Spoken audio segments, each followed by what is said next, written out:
மனதில் நின்ற காதலியே மனைவியாக வரும்போது சோகம் கூட சுகமாகும், வாழ்க்கை இன்பவரமாகும்.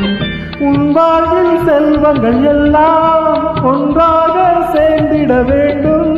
பூவே உன் புன்னகை என்றும் சந்தோஷம் தந்திட வேண்டும்.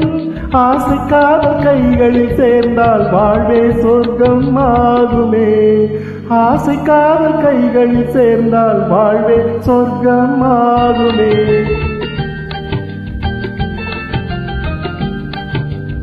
ஆனந்தம் ஆனந்தம் பாடும், மனமாசையில் ஊஞ்சலிலாடும்.